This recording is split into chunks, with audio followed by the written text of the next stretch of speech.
यहाँ पर सबसे पहले तो आप जान लीजिए, जो एसआईपी होता है वो काफी बढ़िया स्कीम है उन लोगों के लिए जो डिसिप्लिन तरीके से इन्वेस्टमेंट करना चाहते हैं और एक अच्छा खासा पैसा बनाना चाहते हैं। यहाँ पर एसआईपी जो होता है नॉर्मली म्यूचुअल फंड्स में होता है। देखिए, क्योंकि आपका पैसा म्यूचुअल फंड्स में जाता है तो यहाँ पर कोई गारंटी नहीं होता कि इतना रिटर्न फिक्स बनकर निकलेगा।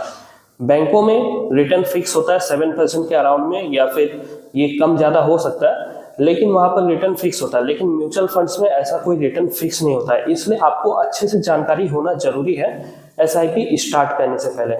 अब जैसे एग्जांपल में देखिए, मैं आपको रिटर्न्स भी दिखाता हूँ कैसे यहाँ पर रिटर्न बनता है और कितना बन सकता है। एग्जांपल में देखिए, अगर आप 4,000 रुपए का एसआईपी स्टार्ट करते हैं मंथली के हिसाब से, तो यहाँ पर आपका जमा होता है 5 साल में 2.5 लाख, 10 साल में 5 लाख, 20 साल में करीब 10 लाख और 25 साल में करीब 12 लाख रुपए। बैंकों में सेम पैसा अगर आप एफडी के रूप में या रेकरिंग डिपॉजिट के रूप में रखते हैं तो कुछ इस तरीके से पैसा आपका बन रहा है। लेकिन जब आप एसआईपी में पैसा लगाते हैं तो कुछ इस तरीके से अगर एक्सपेक्टेड रिटर्न बनता है, जैसे 10%, 15%, 20%, तो यहाँ पर देखिए कुछ इस तरीके से आपका रिटर्न बनकर निकलेगा। देखिए, नॉर्मली 5 इयर्स का अगर आप एसआईपी करते हैं तो ज्यादा प्रॉफिट देखने को नहीं मिलेगा। जब तक हायर रिटर्न नहीं बनता आपका तब तक ज्यादा बेनिफिशियल नहीं है शॉर्ट टर्म का एसआईपी।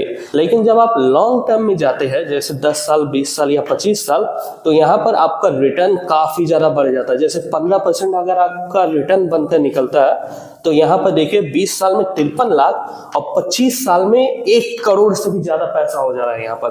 और वहीं अगर रिटर्न 20% निकलता है तो 20 साल में करीब 99 लाख और 5 साल और आप एसआईपी चला लीजिए तो 2.5 करोड़ रुपए हो जा रहा है।